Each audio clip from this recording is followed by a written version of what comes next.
Good morning and welcome to the second meeting of the Education and Sales Committee in 2020.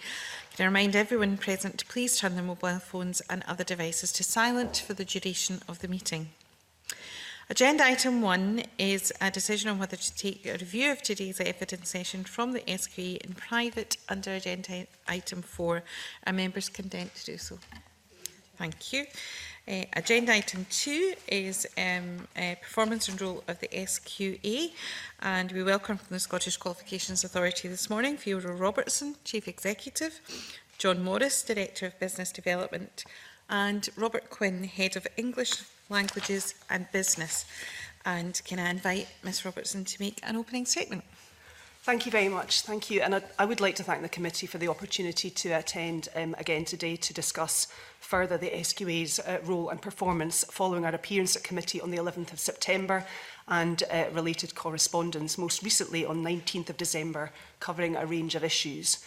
I'm joined, as you say, by my colleagues John McMorris and Robert Quinn.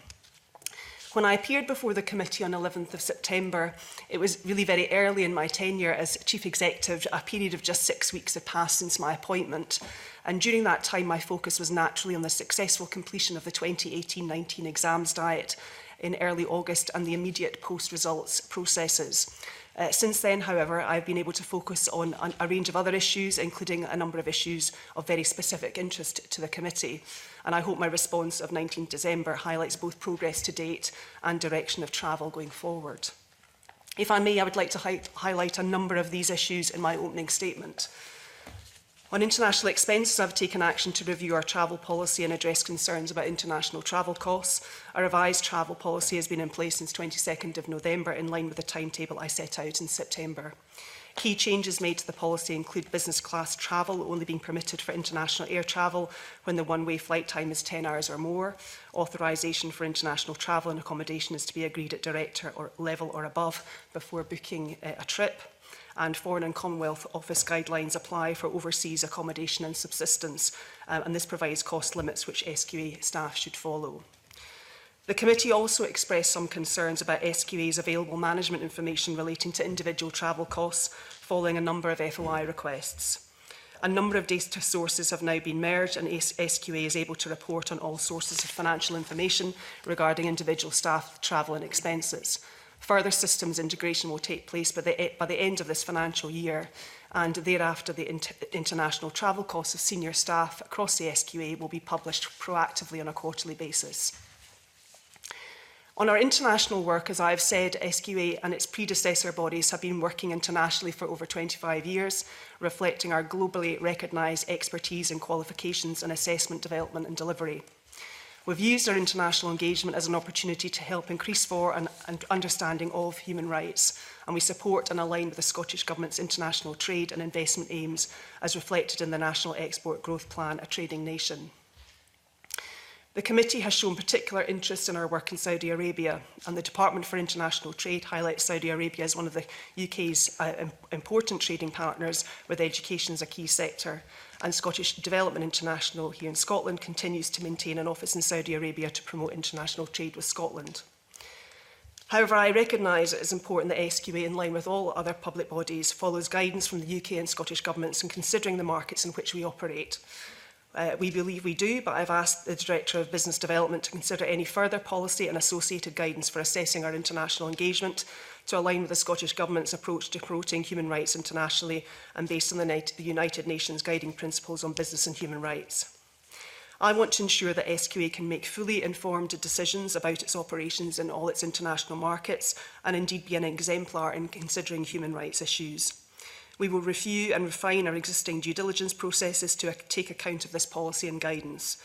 Due diligence assessments will be undertaken for all prospective and existing international partners, and as part of this process we'll undertake a human rights impact assessment which considers each country and partner within which we are proposing to have a business relationship.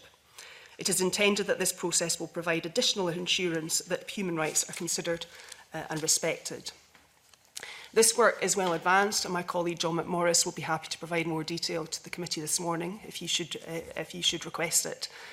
However, it is important that we engage with Scottish Government and other agencies in this work, and so I would hope that the new arrangements can be finalised and put in place before the beginning of the next financial year.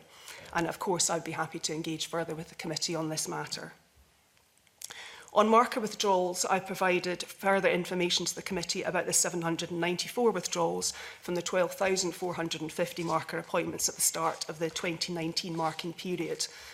I do understand that the committee will wish assurance that we have sufficient markers in place for 2020.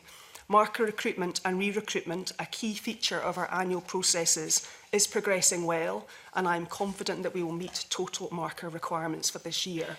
We will continue to monitor withdrawals. I've also outlined the committee some review work that SQA will be undertaking at National 3 and National 4 as part of our ongoing review processes.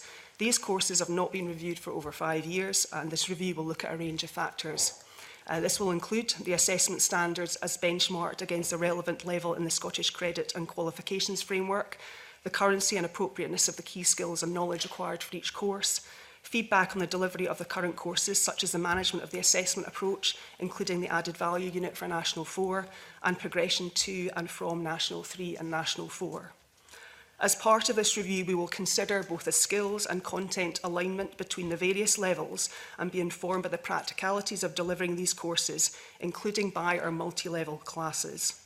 If such a review suggests that an adjustment of content is required to more smoothly align each level of a national course and still enable appropriate national standards to be maintained, then this will be given consideration when developing revised arrangements.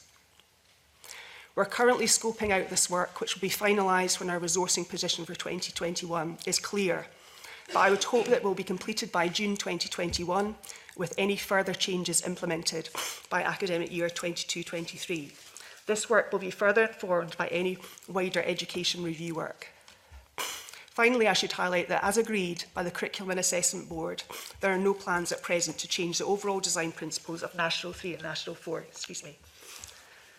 On post-result services, I've provided further information to committee members in correspondence, and have also provided more information to the committee about the development of our approach, which included significant engagement with and support from the wider system. SQA has received no feedback to date from any centre that they have been unable to submit an evidence-based marking review request due to cost considerations. Pardon me. I note the committee's reference to the overall marking review uptake statistics by sector, and I am happy to undertake some additional engagement with ADES, the Scottish Council for Independent Schools, and centres on the criteria being used to make such requests. This will allow SQA to determine if there are any issues around access to the service for centres, and to further ensure that the cost of an unsuccessful marking review is not acting as a deterrent to centres making a valid request in the first place. Finally, I am conscious that since SQA's appearance in September, the committee has published its inquiry on subject choice, and there has been further parliamentary scrutiny of the educational performance, including SQA results. Gail Gorman, Chief Inspector of Education, and I wrote to you jointly in response to the inquiry on subject choice. We highlighted the importance of our joint work and our commitment to work with the Scottish Government as key national partners. This will include forthcoming review activity. My submission to the committee in September contained my commentary as Chief Examiner on SQA results, and I highlighted that some variation of attainment is to be expected between subjects and over time. And in 2019, there was an increase in attainment at National 5, the attainment rate, and a decrease in the attainment rate at higher and advanced higher. High quality learning and teaching remains a fundamental component for the successful delivery of qualifications to ensure candidates are well prepared across all aspects of every course they undertake. SQA will continue to work with teachers and lecturers, schools and colleges to support them in the delivery of our qualifications. Thank you for the opportunity to clarify these points further. I hope this response fully answers the questions raised by the committee. Since my appointment 6 months ago, I've been working to ensure that SQA builds on its strengths, but is also open and responsive to any issues that are raised. I'm committed to working through a range of issues to the benefit of Scotland's learners. Thank you. Thank you very much. I'm going to move to questions from the committee. Ms Gilruth. Good morning to the panel, and just to let members be aware, I was previously a standard grade and higher marker for the SQA in a previous life. I've got a few questions on the post-results service this morning, but just before I begin, I noted in your opening statement there, Fiona Robertson, you spoke about a review the SQA is carrying out, I think, between NAT 3 and NAT 4 in terms of that progression. And I wondered, is that part of the government's senior phase review, or is that part of a separate review that SQA are undertaking? What I outlined in my letter of 19th of December and this morning is that as part of our ongoing review processes, so as well as delivery of our qualifications, we have responsibilities for ongoing development and review of our qualifications, that we will do some work in relation to National 3 and National 4, which of course have not been part of the work that we have done over a number of years, over a number of recent years, around the further revisions to national qualifications. I think I should highlight that, and I think I did so in my letter of 19th December, that this does not impact on the decisions that have already been made in relation to National 4. And of course, we will make sure and consider carefully that it doesn't preempt any related work in relation to any wider education review work which is being undertaken by the Scottish Government. So we'll be keeping in close contact with Scottish Government, other agencies, and indeed the wider sector on this work, as you would expect. But I see this very much as part of our responsibility for ongoing review, and the issue that you highlight in particular around progression is only one aspect of that. Yeah. Okay, thank you. That's helpful to get that on the record. So in terms of the post-result service, this has replaced what used to be known as the appeal service, I suppose. And under the appeal service, it was the case that you could use as a teacher a prelim to appeal on behalf of a pupil, and that could potentially boost that pupil's grade. So we now have a system whereby we have clerical checks. So please correct me if I'm wrong on this, but which checks all materials have been marked and that the marks have been allocated correctly. And we also have a system called marking review, which is marking in line with the national standard. It checks that, and it also checks the correct results have been entered. Why was this system then brought in? Why was the previous system replaced with this new system?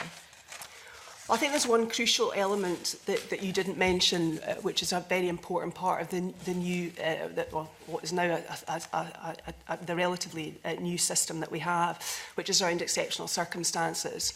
What we now offer for those candidates who, for whatever reason, have either been unable to sit an exam or have been in distressing circumstances on exam day, that we will look at the evidence that's available to us and aim to certificate on results day. So for those young people who most need it, due to circumstances usually beyond their control on the day of an exam, the exceptional circumstances service kicks in. For young people who on results day get a result that their school is not anticipating, the post-results service is the service which is available, which will, as you have described, there are a number of different elements, a clerical review or a marking review. For those candidates where there may be university or college entrance issues, there's also a priority marking review so that procedure can be taken quite quickly. I think there was a feeling, obviously this is now some time ago, it predates me in this role, but certainly looking back, the previous appeal service was used very significantly by the system and did not differentiate between, as I've highlighted, candidates who may have been in distressing circumstances on the day of their exam and candidates who perhaps just didn't get the result that they wanted. And as you quite rightly highlight, the prelim and the alternative evidence was taken as a very significant factor in the determination of any change to grade. The new system that we have in place was very carefully considered and discussed right across the system with teachers, with the directors of education. So it was a process of engagement around the new process that we have, which has now actually been in place since I think 2013. And we obviously, as I've highlighted in both my opening statement and in my letter to committee, I'm very happy to have further conversations about the process that we have in place. to ensure absolutely, because there's been obviously quite a lot of focus on the fact that there is a charge if there's no change in grade as a result of the as a result of a marking review. There's no charge for exceptional circumstances service. Yeah. So very happy to continue to have those conversations about the service. One thing I would highlight in particular is that any marking review must be made by the school, must be made by the centre. We absolutely rely on the professional judgment of teachers to make appropriate decisions in determining whether a marking review is appropriate, or indeed in exceptional circumstances service is appropriate. So I think that's a really important part of the system more widely, and in this service in particular. Mm-hmm. And just in terms of that exceptional circumstances, can you give us a wee bit more evidence in terms of what the SQA might look at then in those exceptional circumstances? You wouldn't presumably look at a prelim result.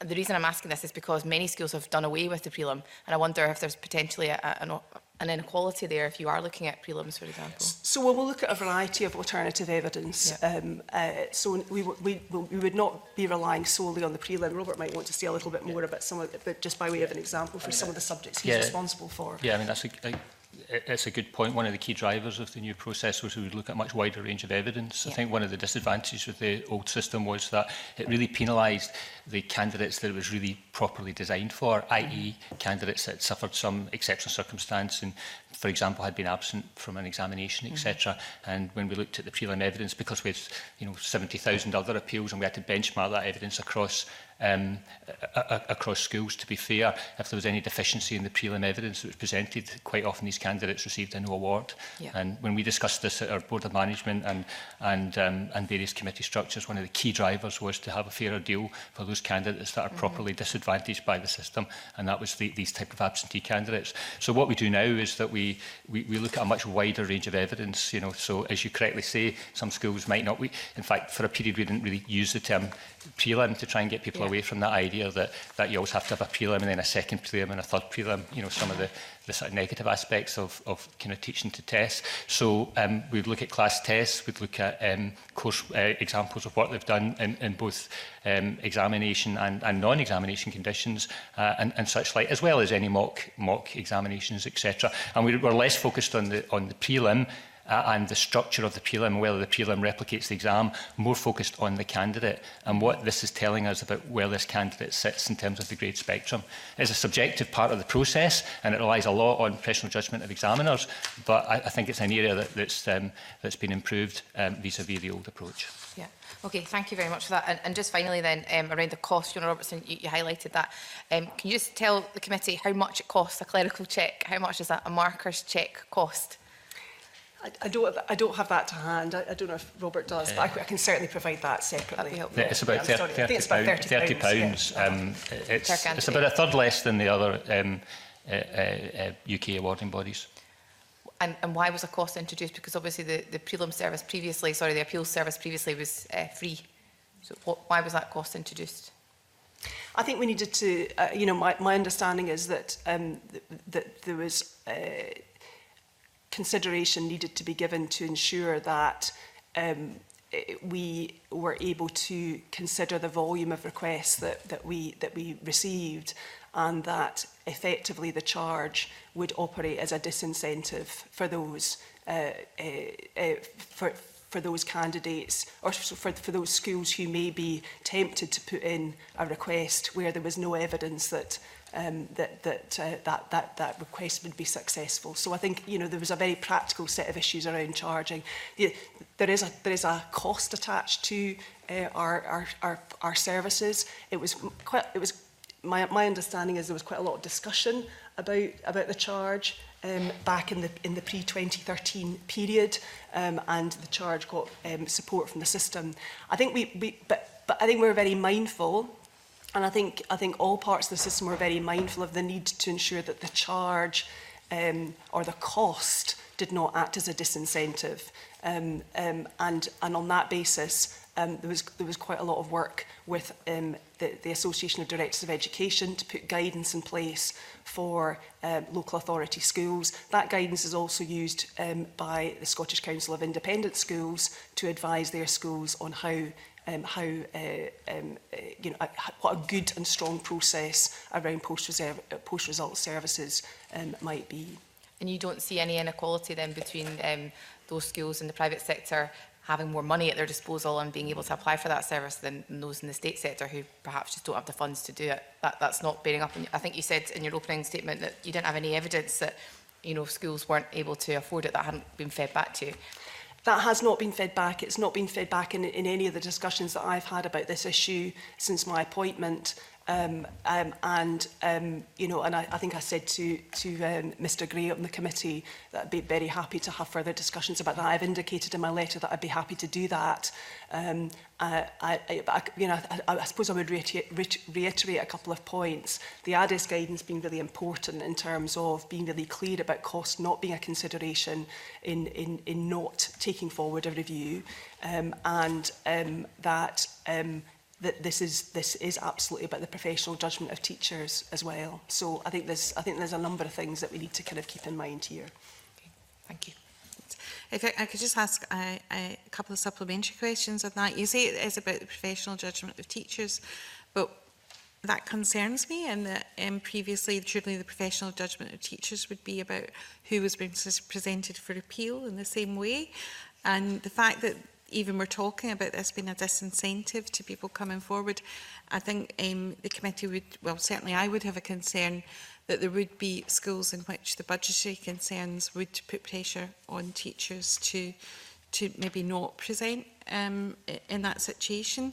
And the other question was, you said they were introduced in 2013. Can I just ask, how long do you retain exam papers, and is there a time limit on when an exam can be appealed? There is an annual process with dates, absolutely. So there is an annual cycle around post results. My understanding is we retain scripts for a period. We retain, well, actually, I think we retain until probably the January of the following year. So if the examinations are in the summer, it's the next January that the scripts are destroyed, if you like. But if anyone has been part of the post-result service, so if there's been a live case as part of the post-result service, we keep them for a year. For a further 12 months. You know, so that's the process. Okay. Do you want to make a comment about the disincentive part of how some schools might feel pressure not to present? I mean,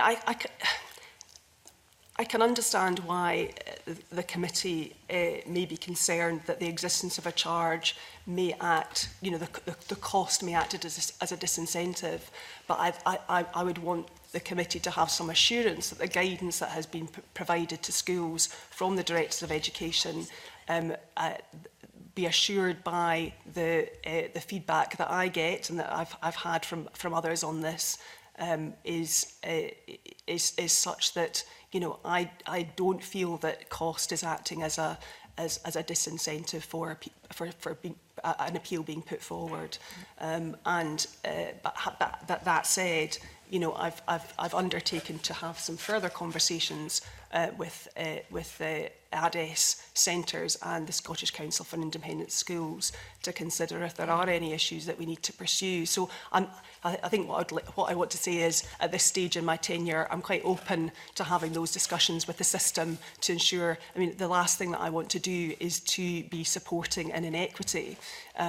But I think as a qualifications authority, I also have to be cognizant of the choices that we need to make around resources, etc. too. And obviously those discussions are part of discussions that we have with government as well. So the charge that we make for post-result service is less than it costs to provide. You know, so you know so I think we've got to be open to thinking about some of those issues more generally. Just finally, are you aware of if that cost has been picked up from individual school budgets or from local authority education budgets? It's usually local authority education budgets that would pick that up.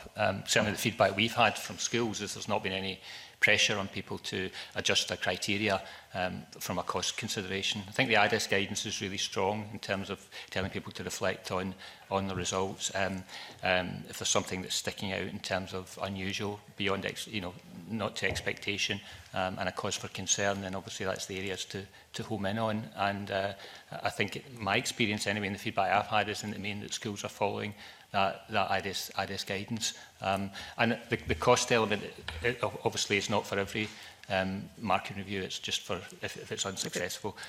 Certainly, I remember as part of the engagement that this was discussed extensively by our external engagement group, and they looked and took evidence from the other awarding bodies in the UK, and people were comfortable that there was a charge there, but it had to be. It wasn't something that was going to be. They were very careful to pitch the charge so that it wasn't going to be punitive and act as a disincentive. And I think that's what the further engagement work will check out. Okay. Mr. Gray, did you? I appreciate what you're saying, that you've not had any feedback that cost is an issue here. But there is other evidence, isn't there? So if we look at the last year of the previous scheme, 5.7% of pupils from independent schools used the post-results appeal. 6.5% of pupils from Education Authority schools used that appeal procedure. In 2018, which is the last year that we have data for, in Education Authority schools the figure was 2.4%, and in independent schools it was 7%. So there's been a complete reversal. If that is not an indication that this disincentive you've described, the cost, is acting more as a disincentive for pupils in state schools, can you provide an alternative explanation? Well, I think I've said it before. I would acknowledge that there is a difference in the requests as a percentage of entries from independent schools and Education Authority schools. And we also provide information on other centre types and colleges as well, and there are differences there too. But it's actually, it is quite difficult to get underneath that. In a very granular sense, it's quite difficult to get underneath that. But I can only emphasise again that I'm happy to have further conversations about this with a number of parties. But I can only repeat again that we are not getting feedback from local authority schools that cost is acting as a disincentive to be putting through a marking review. If a marking review is successful, there is no charge. Of course. But I'm not sure that it is harder to get beneath this. So in 2013, a higher proportion of pupils from state schools used this service than those from independent schools. At that point, you made the change, and immediately in 2014, there were 3 times as many, proportionately, pupils from independent schools who used the service rather than state schools. It seems blindingly obvious to me what has happened here, that the disincentive that you've described, and you called it a disincentive, has acted disproportionately and unfairly on pupils in state schools. If you have an alternative explanation, I'm happy to hear it. What I'm saying is we're happy to look at this set of issues with centres. Yeah, and indeed, the process that we introduced in 2013 was not one which we took alone. It was in consultation with centres, including local authority schools. As I say, I'm open to considering these issues more broadly. SQA does not want to support an inequity, but I'm also very conscious of the need to ensure that we're able to take our work forward, and that we're making it clear that it's a professional judgment of the centre to consider whether a marking review is required.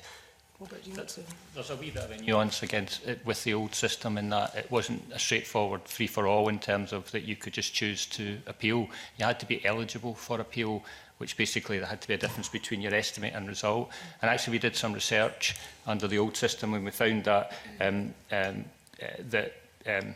particularly in the people from the independent sector were more likely to convert an eligible appeal into an appeal because the schools were presented with a list of candidates who were eligible for appeal, and they were more likely to convert that into an appeal.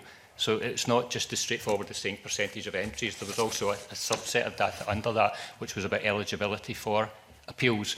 And that was one of our concerns, that in any system, people use it in different ways, and we did notice that was the case. So although these headline figures are similar in terms of the engagement rate with the old appeals process, in the independent sector they were more likely to convert an eligible appeal into a real appeal, whereas the state sector, that figure was less. Well, that would explain why the independent schools figure was lower under the old system, but it doesn't explain the plummeting use of the post-result service in the state sector, really, does it? Yeah, I wouldn't say it was a plummeting use, well, but it's not. It's gone from 6.5% to 2.4%. Yeah. It's a third. Yeah. It's a third of what it was. Yeah. I think that counts as plummeting. Can I go back to Ms. Robertson's offer, which I think is entirely reasonable, to do more work on what lies behind this?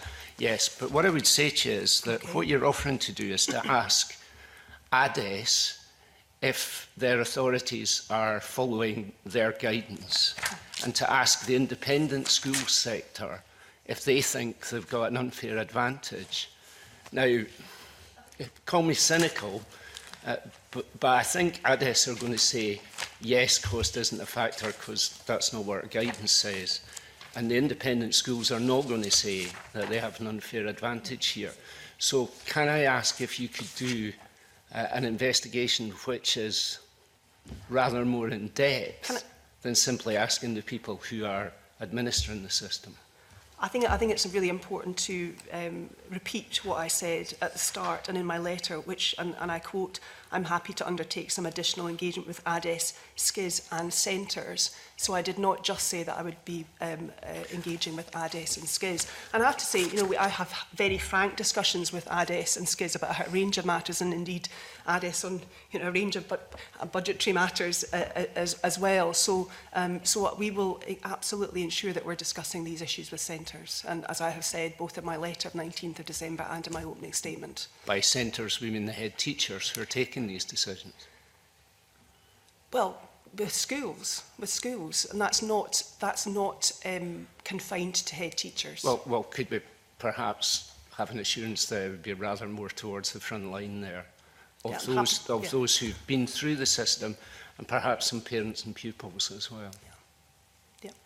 I'm open to the idea of that engagement, but I'm also keen to ensure that we have an evidence-based approach to the work that we're doing as well. Absolutely, but I'm happy to make that commitment to engage with centres. Good, because I think the evidence is as I've described. And Mr. Johnson. Yeah.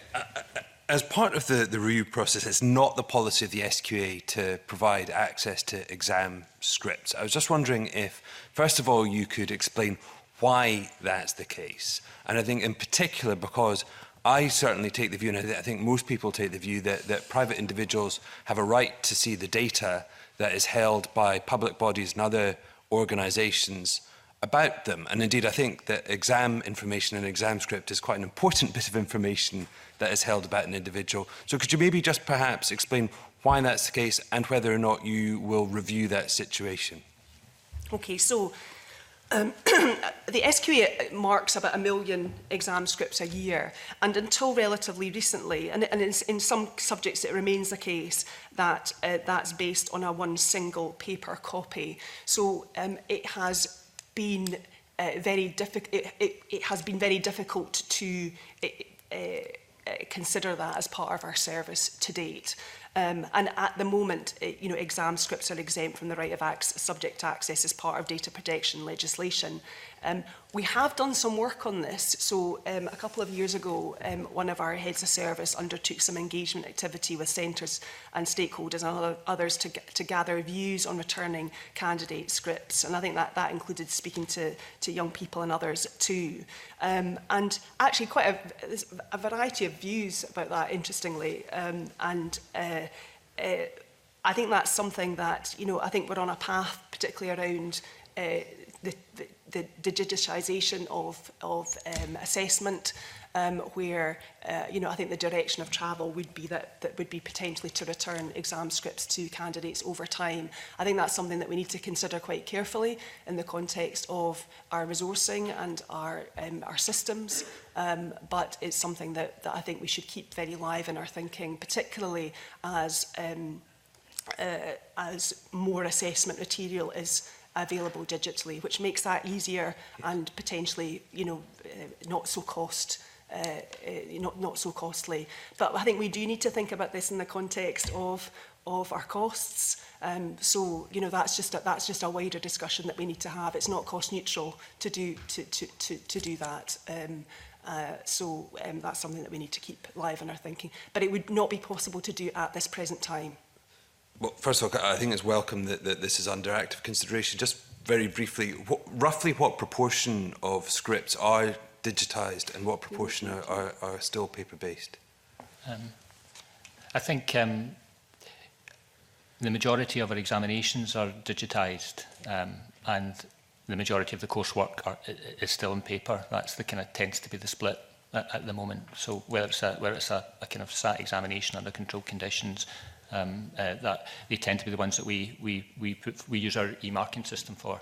But coursework, which is a bit more complex in terms of appendices, different types of artefacts, etc., is not digitised to the same degree. Although we are looking at ways in which we can use digital evidence in coursework, and centres can send their evidence digitally and we can review it digitally, etc. So it's a moving feast at the moment, but our initial target was to try and move as many of the examinations into the e-marking process first and then look at the coursework. And of course, the key thing about e-marking, as well as bringing it to the realms of possibility, the areas that you've been discussing, is the big improvements we have in terms of the quality assurance of marking, the kind of ongoing checking of marking in real time. Okay, thank you. Ms Wisher? Thank you, Convener. Morning, panel. Could I ask you about performance reports, please? Between 2013-14 and 2017-18, there were 30 performance reports, and over half of those were for independent schools. Could I have your comments on that, please? Yes. So performance reports, my understanding is performance reports have been part of our part of the service that we offer for a number of years. They represent a very small part of what we do. So we provide support to all centres through our Understanding Standards events, through SQA coordinator events, through materials that we produce to the wider system, both for teachers and for learners. And the performance reports have formed part of that broader service. But as you rightly say, over a 4-year period, there were only 30 performance reports. And the performance reports have tended to be for particular components of particular qualifications and have been requested by centres into our Qualifications Development Directorate.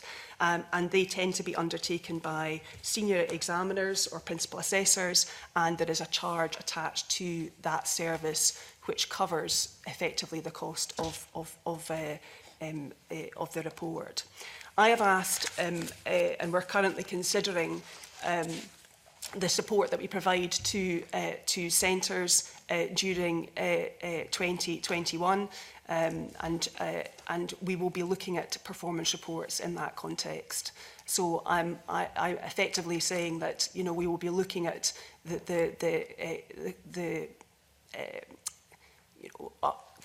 what part, if any, performance reports play in the wider context of the services that we provide going forward.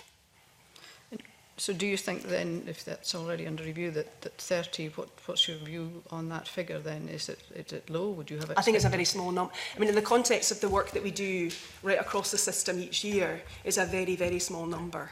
Absolutely, and it's also a very small number of schools that have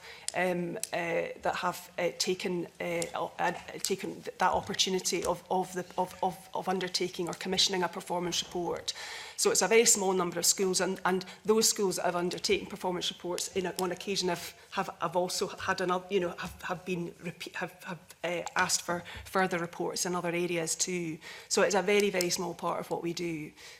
So I think it's right in the consideration of the work that we're doing to support the system during this coming year that we consider performance reports in that context. That's good to hear. Do you have any concerns, though, that more than half of them were taken up by independent schools?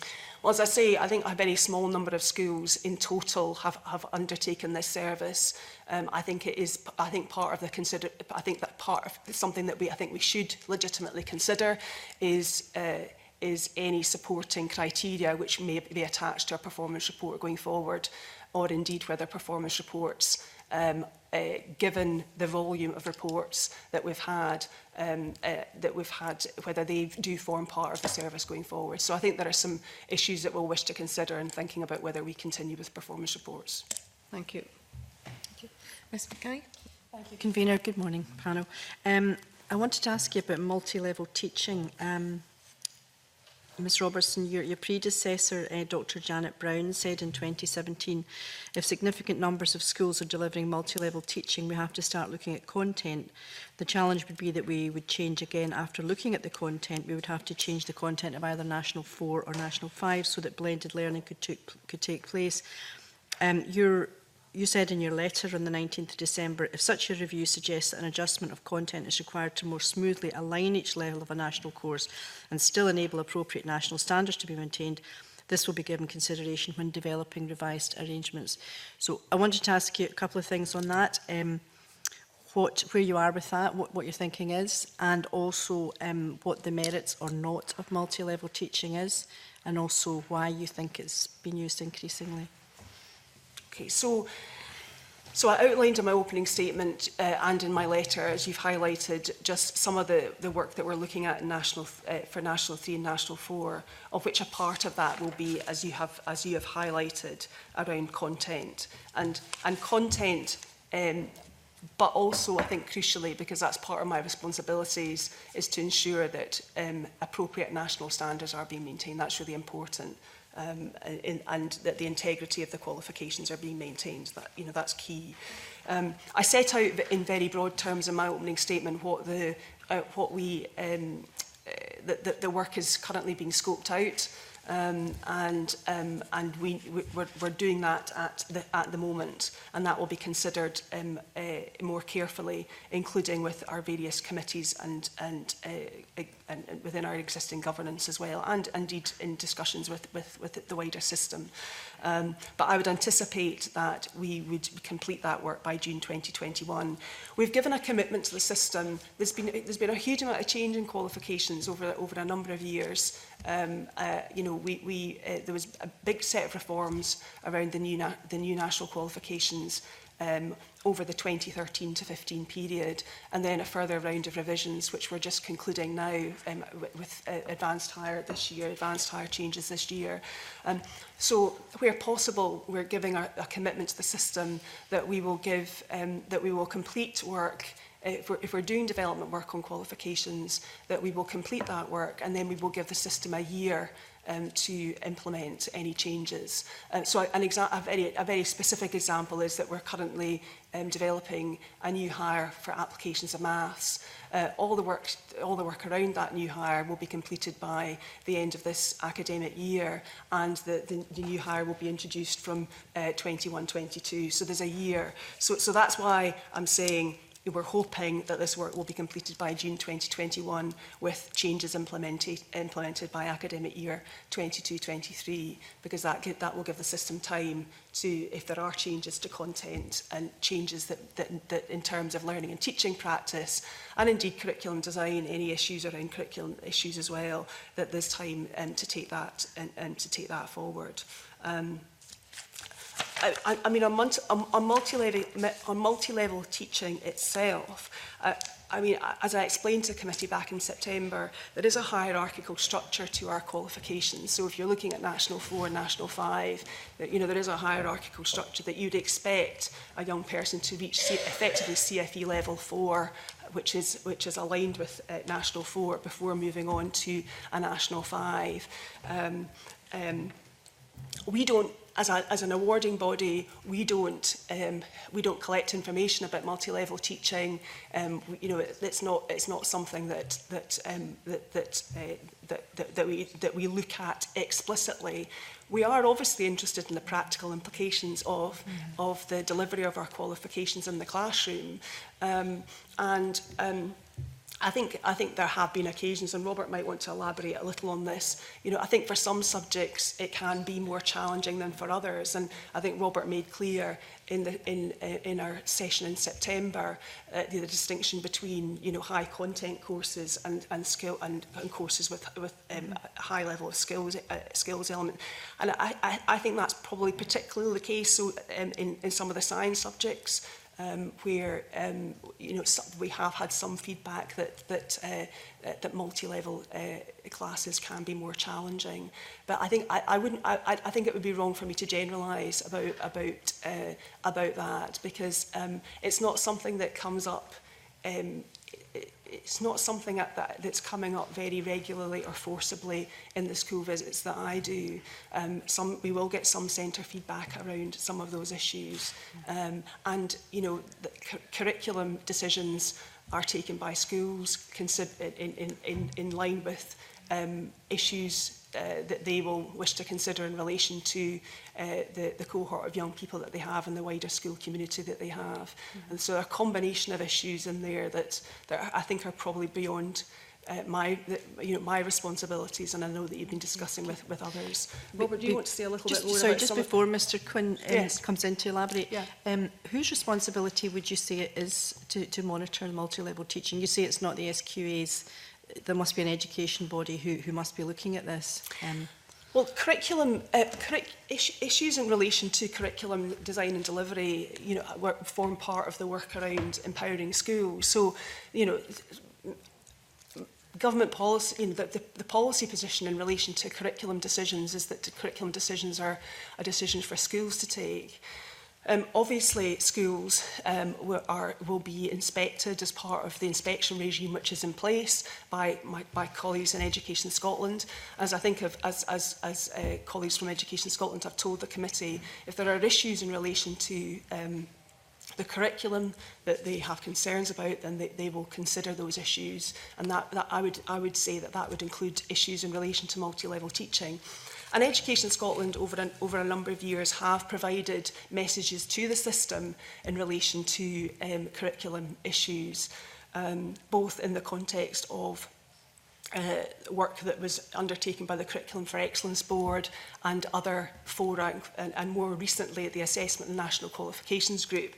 And you know, I suppose I was reminding myself before this morning of the statement that was provided by the then Chief Inspector back in 2016, which was around specifically around progression from the broad general education to the senior phase. So there have been occasions over recent years, either through the Curriculum for Excellence Management Board in the early development of Curriculum for Excellence, which looked at curriculum models, or indeed more recently where Education Scotland, under the auspices of Chief Inspector and her responsibilities, have provided messages to the system drawing on the evidence both from inspection and indeed from any other fora that exist in considering these matters. Thank you. Mr Quinn? Yeah, I mean, I think we'll probably discuss most of the issues. We've done quite a lot of high-level analysis at the moment around how the qualifications are being delivered in centres, and I think, with the exception of the sciences, that the issue of bi-level delivery, if you like, has not been, in terms of a qualification arrangements, been giving that type of delivery some issues or problems has not been raised with us. In most areas, the broad content areas and skills and knowledge areas have been aligned hierarchically. So if circumstances permit, then it's possible to deliver on a bi-level way. Within the sciences, however, I think there is a debate to be had around the way in which the content is specified at National 5 and the requirements for National 4 around the unit requirements. And I think if the practicalities are such that we can potentially more closely align that content to facilitate that, then we need to engage with that debate and look at that. So we're at the early stages, particularly in the science areas, of having a look at that and listening to the feedback from teachers and schools and considering whether that is appropriate. Most of the work that we're doing around National 4 in particular is about the standards and the currency and the appropriateness of the key skills and making sure that we have benchmarked the standards appropriately. For example, at National 4, there are some areas, because we haven't looked at it for 5 years, where we really need to look at that and we need to look at that alignment and make some adjustments there. But specifically in relation to content alignment, I think the sciences is the one area that we need to have a debate on. Okay. I mean, I understand that multi-level teaching has been used for a long time around, but it would appear it's been used more frequently now or more significantly. Do you have a view on why that would be? I don't think that's really. I don't think that's a question that I can easily answer. I think the curriculum models in place in schools will be determined by a number of different factors. Okay, and just finally, I'm just wondering when you intend to review the National 5 higher and advanced higher qualifications, if and when you're intending to do that. Well, we've just been through, a very significant change in qualifications, as I've highlighted, with the first round of changes to introduce new qualifications in 2013 to 15 on a 3-year rolling programme, and following the decision to remove units, a further 3-year programme. So there's been a huge amount of review and reform of qualifications over recent years. As I highlighted to you, though, we obviously have very significant delivery responsibilities each year, but we also have a responsibility to continue to develop and review. I mean, what I'm hearing from the system at the moment is there's been a lot of change, and a period of stability would be helpful in our qualifications system. That's what I'm hearing. But we will continue to consider further development work in discussion with the wider system, as appropriate. We have introduced, we're keen to ensure that there is a rolling programme of development on that basis, and that's why I've highlighted the work that we're doing on National 3 and National 4, because that has not been part of the work of the last 3 years. And we do, and I think it's important that I highlight to the committee that we do have, we have finite resources and we have choices to make about the balance between the serious job of making sure that over 130,000 candidates each year get the right results on the right day in August, and that the exams timetable runs smoothly alongside that development work, and very cognisant of the fact that changes to our qualifications system do do impact on teachers and learners, and so we need to take that forward carefully. Okay, thank you. Ms. Ross. Thank you, Convener. I just wanted a point of clarification about what you were saying, Fiona, about the timetables for the reviews. And the review that's happening just now with National 3 and National 4, the implementation won't happen until 22-23. That's my expectation. As I say, it's being scoped out just now, so I think it's important that would be my expectation. And to give it time to Yes. bed in. So how does the review then go forward? Because you also said there are continuous reviews as well, but it was mentioned that because 3 and 4 hadn't been looked at for 5 years. Yes. Is 5 years a maximum? Would 5 years start then in 23 when the changes are implemented, or does 5 years start from now because this is when you've started to look at it? Yeah. As a rule of thumb, normally when a qualification is implemented, it's put in you know, teachers start delivering it. We would take between, for the first 3 years, we would leave the qualification unless there was any serious, you know, issues or corrections or change in legislation or whatever. But we would leave the qualification for 3 years. And as part of that, we would gather a lot of evidence and do a lot of work with teachers and understanding standards, using live examples, etc. Between 3 and 5 years, we would then do a review of each qualification, and a decision would be taken as to how much change would happen. Now, that review might discern that there's no change required. There might be the feeling that everything's working fine, or a very minor change, or indeed it might be that there is more serious work that requires to be done. And then once that's put in the stocks, there's a year of working with teachers, and then we move again once they start implementing to the next 5-year cycle. And it's meant to be the whole idea. We're moving away from a big bang approach, and it's done on a subject by subject basis in terms of particular needs. So. Okay. Yeah, and I think that's right. And I think what I would highlight is obviously we've been through a period of very significant review and change. So we're now moving into perhaps a more stable process of ongoing development and review.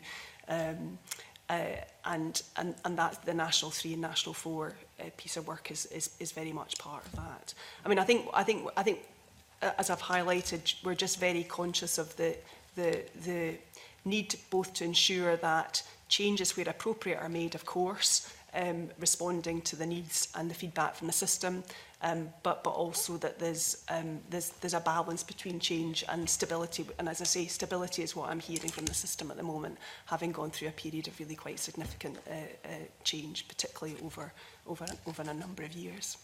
And how long would you leave it to review if there was a completely new course and qualification introduced to the curriculum? So my understanding would be it would be the 3-year, effectively the 3-year rule. Yes, okay. Unless, I mean, and I say that that would be the caveat would be unless there was a concern or there was something that we felt that we needed to put right, so that there can be some minor changes to qualifications on an ongoing basis, particularly if we feel that candidates for whatever reason may be disadvantaged if we don't. Yeah. So I think we should be open to the idea that if we need to make a change, that we do. But what I've made clear to the system that is if we're making changes, we're making it clear what over what time frame, and also that we're making it very clear about why we're making changes. Because I do accept that changes to qualifications can have quite a significant impact on learning and teaching. Okay, I understand that. Dr. Allen. Thanks very much, Convener. If I can just come back to the points that were being made earlier on about multi-level teaching. My question was really about specifically classes where there are National 5 and higher in the same class. We had an engagement event some months back where teachers were, anecdotally I accept, talking about some of the pressures that they felt that situation specifically created. And the situation they were describing was, for instance, if a history teacher has a group of National 5 students and a group of higher classes in the students in the same classroom, they felt that the pressure or the temptation existed to teach both classes, let's say World War II, one to National 5 standard and one to higher standard, and then the following year, the National 5 students who went on to higher would sit all the same stuff all over again about World War II, but answer a question on a different exam. I think English teachers made the same point about dulce et decorum est.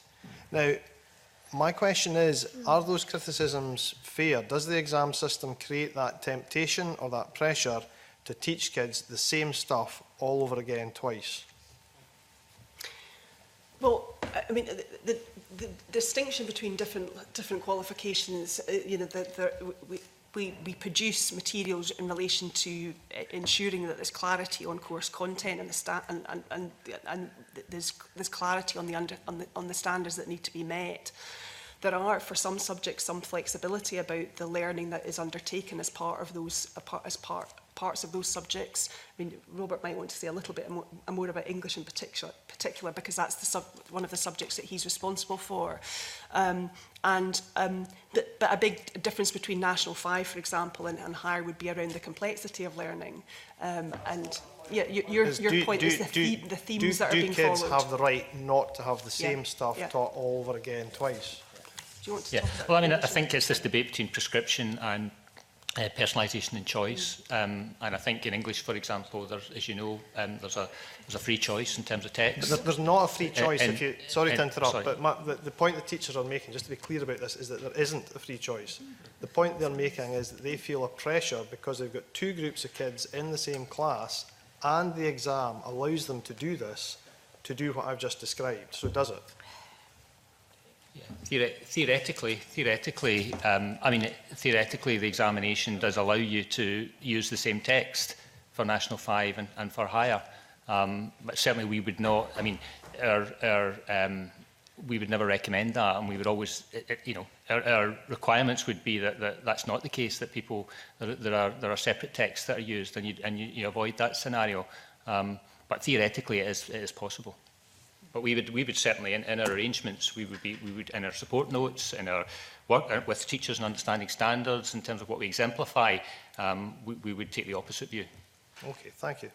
Okay, thank you, and thank you, Dr. Allen. I was going to come in on that point as well, because I think it's the concern for the committee in hearing some of the evidence from teachers was that what they were saying was that this didn't happen under the previous system, and pupils had an opportunity for breadth of different experiences of topics and of texts between the standard grade going into higher.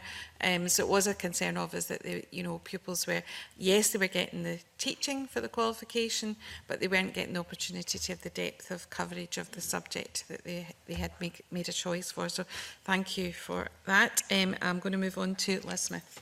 Thank you, Convener. Thank you, Ms Robertson, for clarifying some of the questions, the answers to the questions that I asked the last time in committee, and for your two subsequent letters. I understand it from these letters, in 2017, in terms of marking appointments, which you were careful to distinguish from markers, there were 14,153 in 2018, that was 12,450, and in 2019 you say it's 11,775. Could I just ask for clarification about why these numbers are declining when the number of qualifications that SQA is responsible for has been increasing? Yeah, marker requirements will change year on year. Sorry, is that the same as appointments? I'm confused about. Yes, marker appointment. Is that the same thing as requirements? Yes. So I'll try not to get myself in knots on this because marker requirements can change over the period, and that will be informed by what we're getting through around entries. It will and the composition of those entries, and the marking requirements for each subject will be different because the assessment approach and it will be different. So without wishing to, I'm trying to be as helpful as possible here, but the marking requirements will change moderately from year to year. They will also change because some markers will do more for us, some markers will do less. So there are a whole range of issues here that we need to consider. So, but the marker requirements for this year, so the live, if you like, the live data that I have as of January the 15th is that the marker requirements for this year are 12,702. Right. Okay. And we have 9,236 appointments markers have been contracted, with in excess of 2,000 at invited status, and we are also processing a further 1,000 applications. Now, the full list of appointee roles stems from principal assessors and all the way through deputy principal assessors, senior team leaders. So there is a hierarchy around our appointments process, but the marker requirements are as I have outlined. You were interested in particular last time about the number of withdrawals and can I just come to that in just a minute, Ms. Roberts? Is that helpful in trying to explain where we are? What I'm trying to get my head round is that there has been quite a substantial reduction over the period of the new qualifications and the number of marking appointments, despite the fact that the actual number of different qualifications has risen. Yes. And I'm just anxious that we have got some clarity on that. So your previous answer was helpful in that respect. I think there's complexity underneath all of that, which is what I'm trying to describe. I get subject that. by subject, qualification by qualification. Now, can I also ask, in terms of those markers who you take on, can you just assure us all that they are qualified in the subjects, as in that every single one of them, whether a principal assessor or a marker, is qualified? I think I can give you that assurance, absolutely. Can you give it that? Yes, I can give you that assurance. Good. In terms of, I think we're very clear about our expectations about in terms of markers, and in addition, there's a lot of training and support provided to markers before they go live, if you like, before they're going through the live diet. Okay. So, it's just that it says in the information here that currently be delivering the course, or I quote, closely related course, or work closely with current deliverers. Yes. What do you mean by a closely related course? Well, they might be delivering another level, but have previously delivered that level, but not absolutely currently delivering that year. But within the same subject. But within the same subject. Right. Yeah, I don't mean that. I don't mean another subject. Right. So there's nobody who's marking exams who's not in charge of that subject. No. Right. Good. Secondly, can I ask about this question over the actual number of markers? And you have given us the up-to-date figure that you had 794 withdrawals, right, and that's accurate. I think you've said that on 2 letters now. In that table that you gave us, yes, you said that 130 were withdrawn by SQA, and there was another 102 who didn't attend markers meetings. Yes. Therefore, obviously there are concerns about, in both cases, if they're not up to scratch. No. If you don't attend a markers meeting, you can't be a marker. If you're not, I guess my point is, there's an expectation that markers go through training and development as you would expect, in order that they're marking for us. So there will be some withdrawals for. So did you take these 102 on as markers? Well, yes, absolutely, because they were markers and there was a withdrawal. So why do you think they're not attending meetings? There will be a variety of reasons why they haven't attended meetings. I don't have information on that, but I guess the general point is, if they're not meeting marker requirements for any, and there may be a range of reasons for that, then they will not. Presumably, that 102 are responsible for several levels. They might be marking different. They may be. Right. And do you have statistics on this basis about? I think our concern and why we asked for this table is we're obviously wanting to get to the bottom of the reasons why people withdraw, whether for very good personal reasons or illness or whatever, or for other reasons. I'm slightly concerned by this table that suggests that there are quite a lot of the reasons actually are because they're not content with the SQA process. I don't think that would be a fair description of what the table's saying. I mean, and I've spoken to the head of appointee management about this, that and the majority of markers withdraw for personal reasons, family commitments, health or self of family. The markers will withdraw for a number of reasons, and where they do withdraw for personal reasons, we will keep in contact with those individuals, because quite often individuals will return in a future year and be very happy to. I've had the pleasure of visiting a number of schools over the last few months in my new role, and actually I have to say the markers that I have met have been pretty positive actually about their experience of marking for us, because of the professional development opportunity that it brings, and that some of that can be brought into their learning and teaching practice. In the context of over 12,000 appointments, the marker withdrawals is something that we manage year on year. And as I said in my opening statement, I think it's really important. I mean, quite rightly, the committee should be seeking assurance from me and from the SQA that we're in a good position around markers and that we're confident that we can meet the requirements of the diet this coming year. And I think I've said that. I think I can be confident. Right. And we will continue to monitor marker withdrawals. So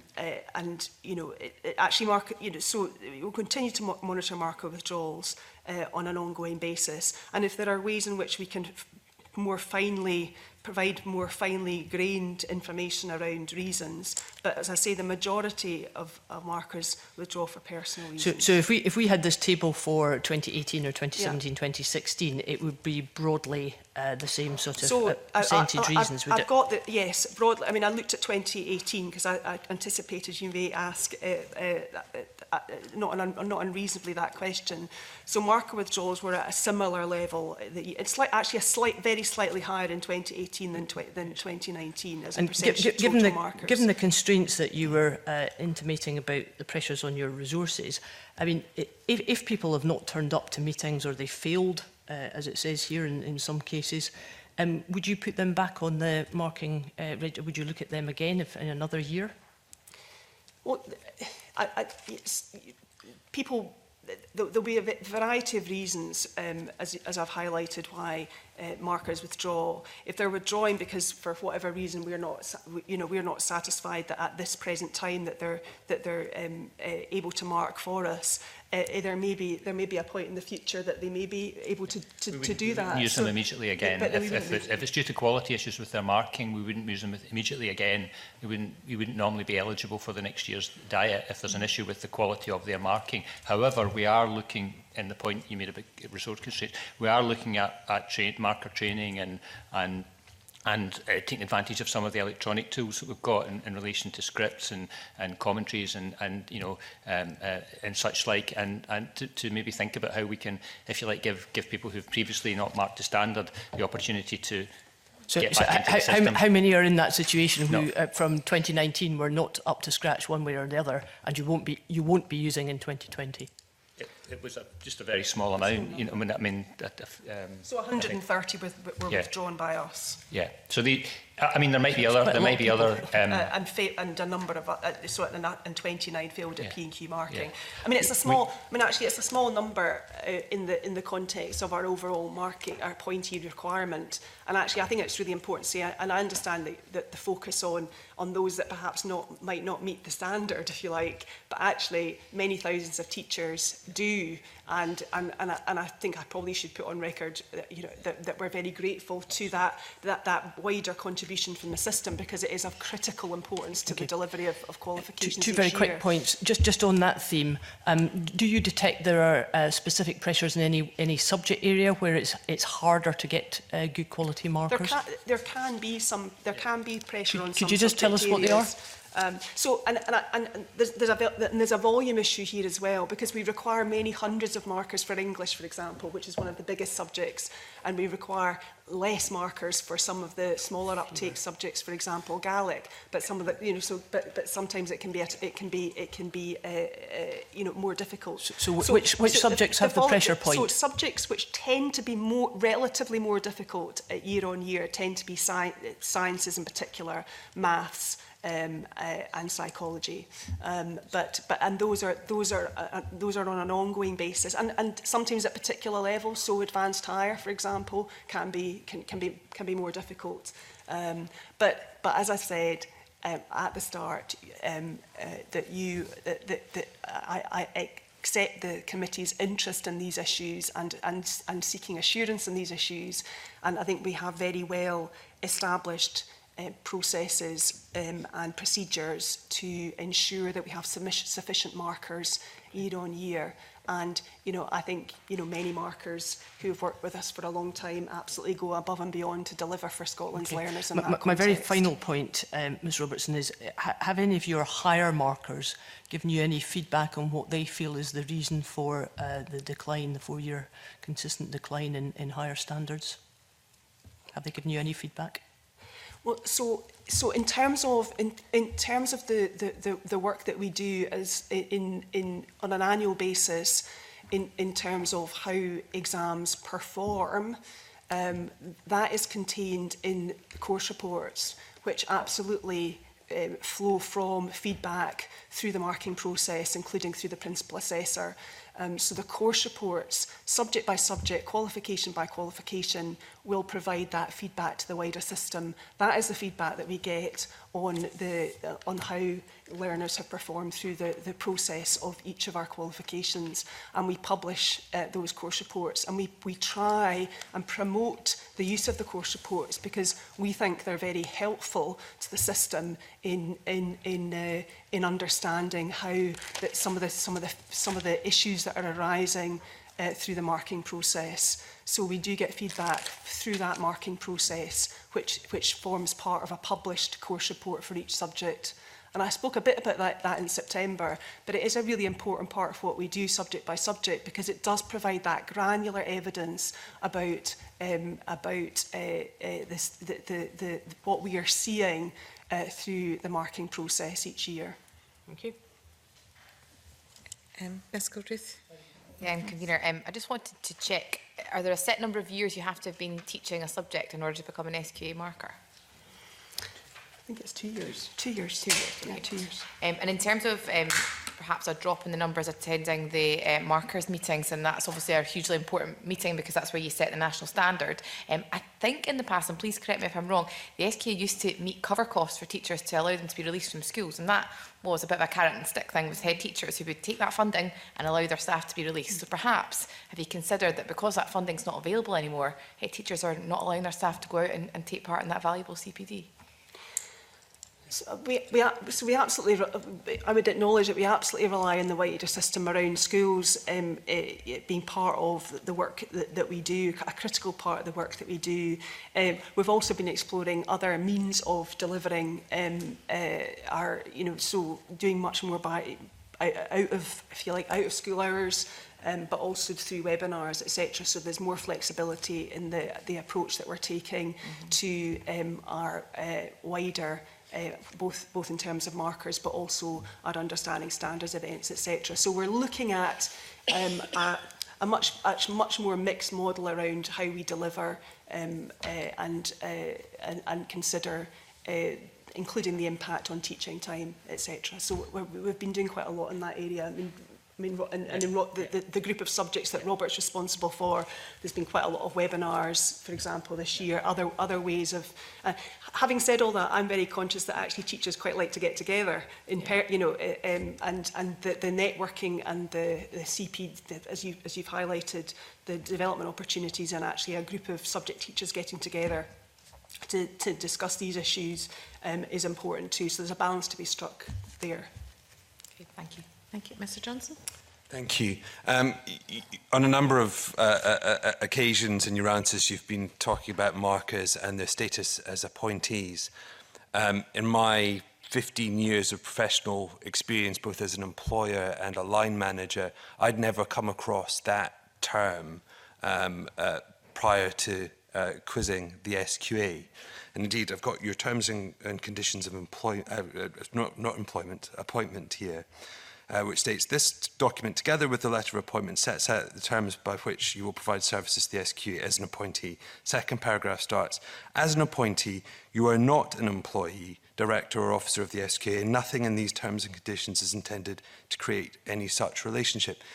Could you just outline to me the basis in law of the status of appointee? Well, I think you've done a little of that in your introduction around the terms of the appointment. I mean, I can't comment. I'm not a legal expert, so I can't comment on that in any detail. But we're not employing. We're not employing appointees. Appointees tend to be employed. by either local authority or by a school, and we are using their services and paying for their services on an annual basis for marking. If you want me to come back to you in more detail about some of those issues, I'm happy to do that, but I'm not able really to go into detail on that. Could I just follow up on that? I mean, there'll be a number of teachers out there that have jobs outside their work as teachers. All credit to them, that takes a lot of energy to do that. I don't think we would be claiming that because they're employed as teachers that those other part-time jobs are not employment. And indeed, if we look at recent court judgments, and specifically the Pimlico Plumbers case, and indeed the controversies around the gig economy, where I think it's a live issue as to what actually employment is. And it's not up to the employer to define that. It is a matter of law. I was just wondering if those court cases and indeed those controversies had caused the SQA to review their terminology and their status, which my understanding is one which is in your terms and conditions, but I've not heard of it having any grounding in statute.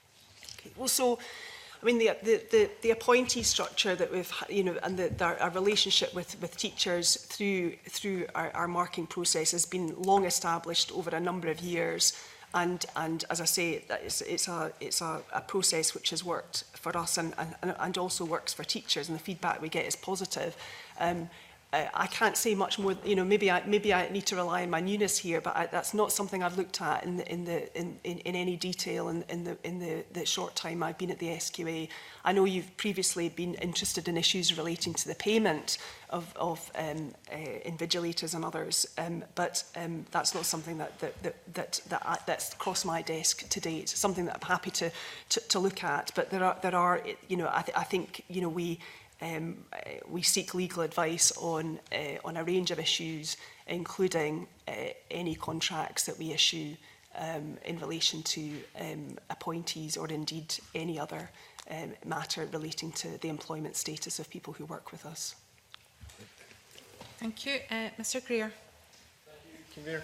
I'd like to turn to the SQA's international business area that we've had previous exchanges about. I should state for the record that I sent the SQA a couple of questions in advance of this meeting just on a number of the factual points. I'm happy to provide them if anyone's particularly interested in that. The contract I've focused on in the past is the contract in Saudi Arabia. I've just got a couple of those questions I submitted in advance to get clarification for first. The Saudi Arabian government has a project called the Yasir project. It's a part of their modernisation programme. It's about equipping government officials, civil servants with greater IT and digital skills. Could you clarify if the international certificate in IT skills that's being delivered under the Yasir project is the SQA IT certificate?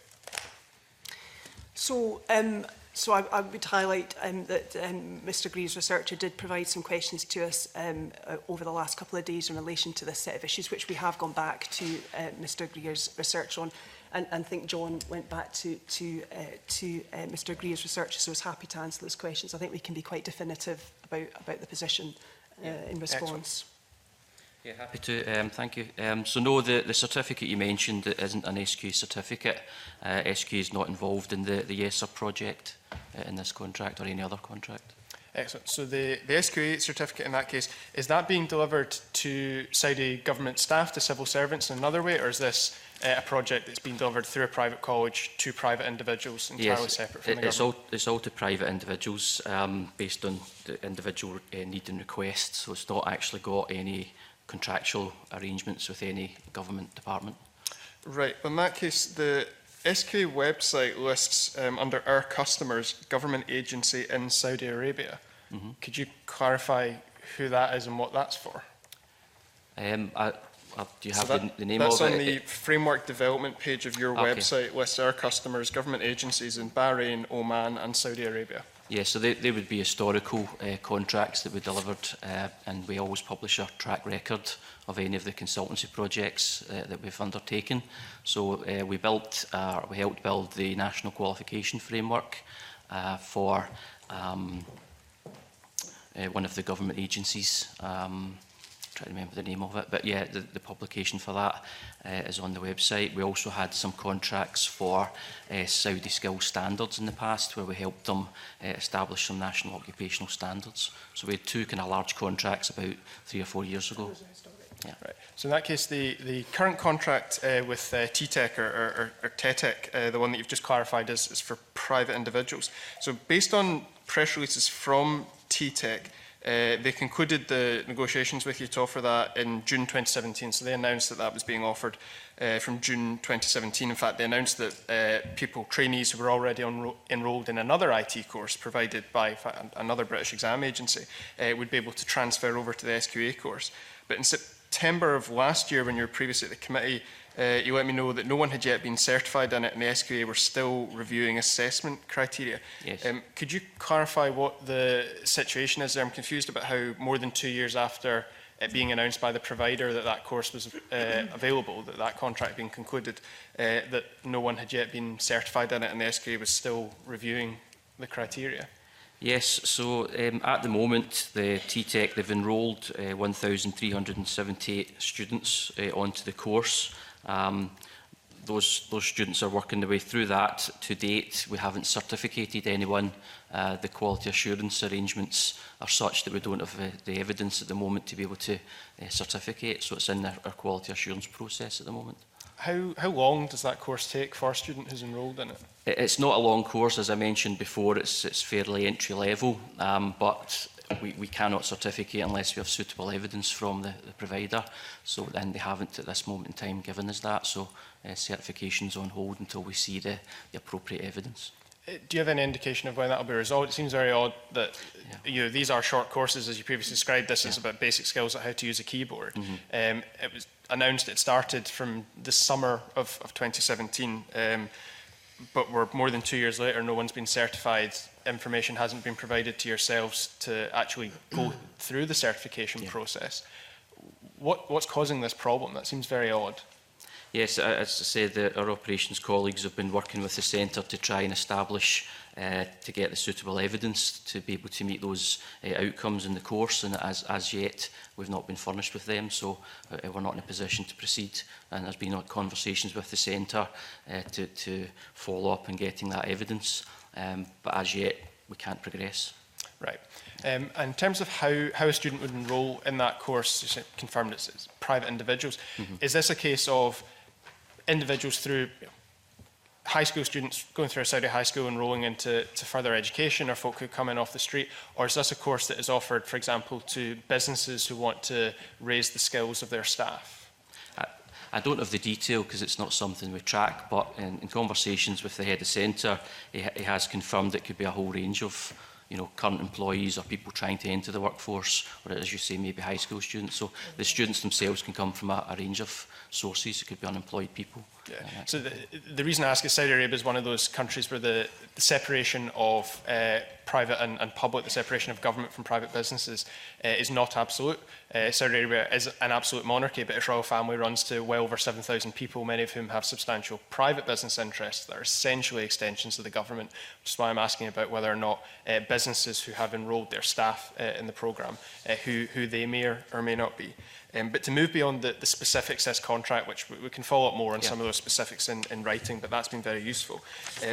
In your letter on 19th of December last year, there were some very welcome announcements that Fiona Robinson made in that letter about further work you're doing to review your processes around international contract work. And it'd be useful just to have a little bit more detail on that.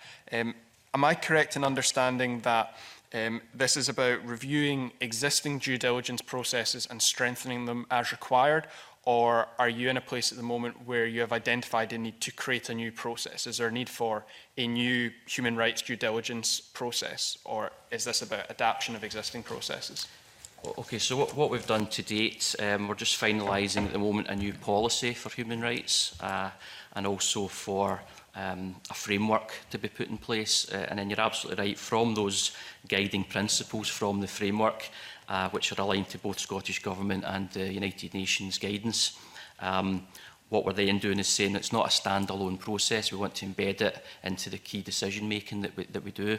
So what we've got is a country appraisal process. We're embedding the human rights according to that principle framework will be embedded in that process. So every country that we operate in will be assessed for the human rights impact. But we're also doing it as part of our due diligence on centres and potential centres and partners. And again, human rights impact assessments will form part of that due diligence into both the centre but also key individuals that are within the centre. So we're kind of baking the human rights impact assessment and risk mitigation into a variety of processes that we have established as SQA. We'll also build it into the actual approval and in the verification process as well, so that we can keep a constant review of all the international activity. Excellent. And are you consulting with human rights organisations to ensure that the processes are robust?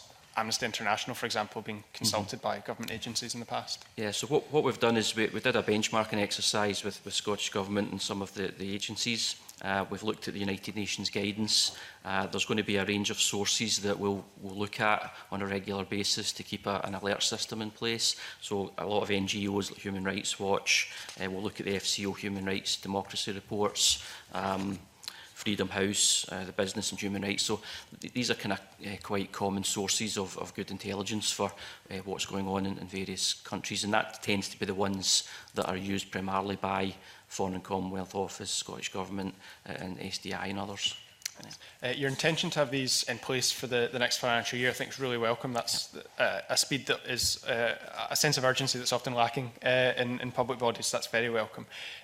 Will you be publishing the new and updated processes ahead of time? Yes. The plan is once it's approved internally next month, we'll publish the principles and the guidance and the framework, and then all of the current activity that we do abroad, we'll go through that process by April.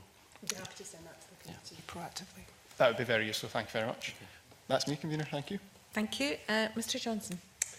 So there's been obviously a lot of discussion alluded to already by Liz Smith about attainment rates within Scottish education. Indeed, your opening remarks referred to the fact that there's been a decline at SEQF level 6 and 4, albeit a small rise. The long-term trend for 5 over the last 4 years has been downwards. What reflections have the SQA made upon these downward trends, and what ongoing work is there to look at what the underlying reasons there may be for this? So every year the Chief Examining Officer provides a commentary on the exam results for the year. So I provided a commentary. In fact, I included it as an annex to the paper that we produced before we appeared in September. So the Chief Examining Officer's report was the commentary on how the assessments had performed and the overall results. And so they were provided proactively and published on Results Day, alongside what is effectively a pretty straight statistical report on SQA results. So numbers of entries, attainment or attainment by grade, A to C attainment, etc. So it's a full summary of results. So that's the material that we publish on Results Day. As I've highlighted earlier in the session, subject by subject, qualification by qualification, we also provide course reports, which again provide more detail on how each qualification has effectively, how candidates have performed in each qualification, and any feedback that might be helpful to the system. And as I've highlighted, really promoting the course reports as a helpful resource to the system. So if you're an English teacher, teaching a higher English, I would really hope that the course report will be helpful to you as a higher English teacher in providing some guidance, because it's my job to ensure that course content is clear, that we're also clear that about the standards, and of course year on year that we're clear that standards are being maintained, but also there's an understanding of standards in the system as well. And we also have discussions with Scottish Government and with colleagues in Education Scotland about results, and that's been a common feature of the work that the SQA has been part of. And our job, I see our job as seeking to explain, and I say that in a fairly granular fashion, subject by subject, qualification by qualification, what our our feedback to the system, is. So that, I think that hopefully that provides an explanation of what we see our role being. I mean, on Results Day, I highlighted. I highlighted that you would expect to see some variability in A to C attainment rates over time. That has been a standard feature of the system. When you look back over a period of time across a range of qualifications, you will see some variability over time. So I've got a table in front of me here which looks at A to C attainment rates from 2003 right up to 2019. Of course, some of that is there have been changes in qualifications during that time. There has been some variability over that time. Yes, I mean, as you say, you've explained your role. What you've not done is explain any of the insight, because I have to say, I think we do have to start at the point in which the new qualifications were introduced. I mean, at the very least, we can't compare the data prior to the introduction of Nat 4, Nat 5, and indeed the hires were substantially reduced. If you look at those, I mean, year on year, we are seeing significant, maybe perhaps not dramatic, but significant declines in attainment. And as you say, you provide the subject by subject reports and insight. I mean, I think what would be interesting is what the summative view, what the trends across those subject reports may or may not be, because obviously we're looking at 4 years of data. But if we see another year or two, I think that would be a very significant cause for concern, would it not? Well, if you look, I mean, and you can look over a period of time and look at you can look at A to C pass rates. You can you can cut the data in a number of different ways, and I would highlight that the SPICE report that was attached to the papers to this meeting, of course, looks at there are issues around the volume of attainment, and there are issues around attainment rates, and there are a number of ways that you can look at data on attainment. What we do on Results Day is we are providing, as I say, a pretty straight report of all the SQA statistics, entries, A to C pass rates, all the grades across a wide range of qualifications, and I think it's the broad commentary is contained in the Chief Examining Officer's report, and there are some responsibilities that I have as part of that to talk about how the assessments are performed and demonstration that standards have been maintained.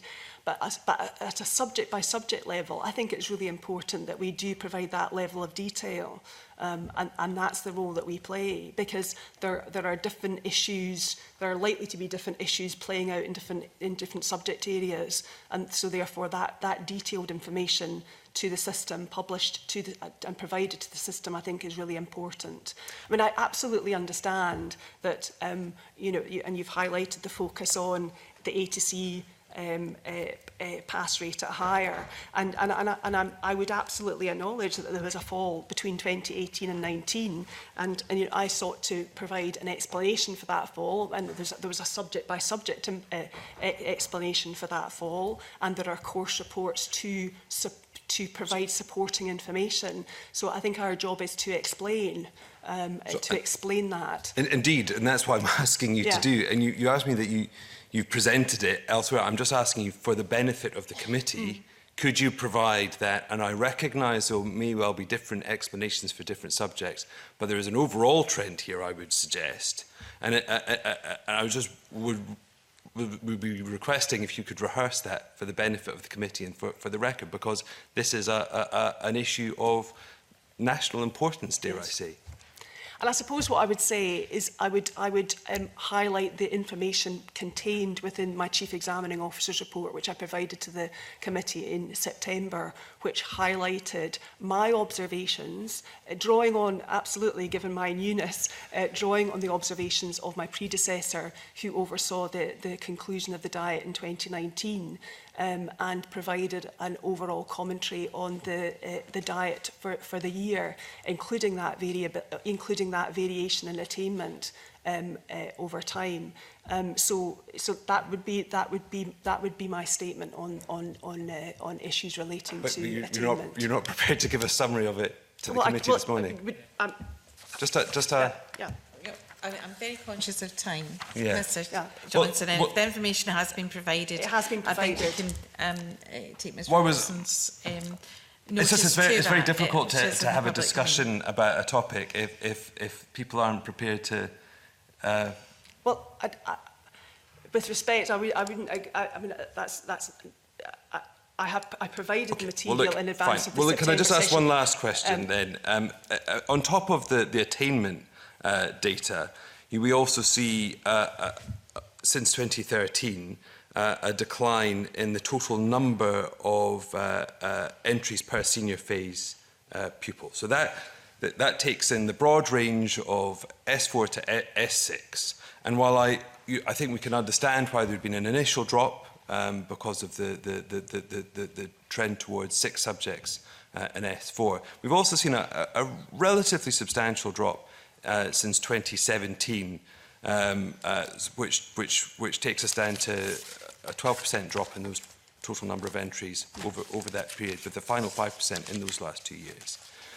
Has any work been done on that, and why in the last 2 years there seems to be a further drop in the number of entries being undertaken by senior phase pupils? Because again, if breadth is important, that's a concern. So there can be a number of reasons why entries drop. And now, of course, entry information, we get entries from centres, and they are the culmination of a number of decisions which take place in schools about and will reflect the curriculum model that exists in schools. It will affect any differences in the school role over that time. It will affect the time at which young people are taking qualifications. So if a school is doing, for example, a 2-year higher and bypassing National 5, there will not be National 5 entries. It's a culmination of issues. Entry levels, entry data will be a culmination of and also presentation decisions actually by schools, because the denominator matters here. When you look at A to C pass rates, it's directly impacted by those young people who are entered for that qualification. I can't comment on young people who are not entered for qualifications, because doesn't form part of the statistics that we have. We have entry data, and we report on entry data and the attainment data that follows, and that's what we do. So I understand you're wanting a very direct and clear answer to the question that you've asked. But what I guess what I'm trying to say is there are a number of factors which can influence entry level data. As I say, school role, curriculum design, entry and presentation patterns in particular, a whole range of different issues. No, I think that's fair insight and useful. But just the final point, if you take those two facts together, what we do have is a situation where pupils in the senior phase are taking less exams and they're not doing as well as they did 4 years ago. Is that a correct summary of those two data sets? Well, I mean, I think for the reasons that I've highlighted, I think it's other things equal. I wouldn't say that was the case, because you're looking at different cohorts of young people. You may be looking at different that year on year things do not remain static. So I would absolutely acknowledge that there was a drop in the A to C attainment rate at a higher in 2019. I'm not suggesting otherwise. But there will be a range of factors which have contributed to that fall, and the the volume of entries, that there are distinguishable differences between some of the lower SCQF level qualifications, entry and attainment, and some of the higher level SCQF levels and attainment. So I think, again, I think we have to look across the whole suite of qualifications that both we offer, but also are offered by other providers as well, in considering any conclusions that we might reach about the broader performance of the system. There's been a growth in interest in the wider qualifications within the SCQF, you know, foundation apprenticeships, progression awards, and such like. And indeed, the interest from schools is increasing all the time. Our qualification managers are you know, fielding inquiries around that type of provision. I don't know. I think because people have got a bit more headspace now, they are looking at more creative ways to deliver the curriculum and are looking at the range of provision that people have. So if you look at things from an SCQF perspective rather than just examinations, I think that there are some positive trends there as well, particularly that growth of a mixed economy of qualifications, which I think is critical to ensure that people are prepared well for the transitions that they take. I think that's exhausted questions this morning. Thank you. It's been a really long session, but Ms Robertson, thank you very much, and thank you to your officials for attending. I'm going to suspend for 5 minutes, but remind committee that we're coming back into public session.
Welcome back to public session. The next item of business is the committee's first consideration of petition PE 1548 by Beth Morrison on national guidance on restraint and seclusion in schools. This petition has been considered by the Public Petitions Committee for a number of years, including evidence sessions with the petitioner, the Children and Young People's Commissioner and the then Cabinet Secretary for Education and Skills. Paper 3 sets out the background to the issues raised in the petition and the work of the Public Petitions Committee, as set out in the options section. The committee has been asked by the Petitions Committee to keep a watching brief on progress by the Scottish Government on their work in this area.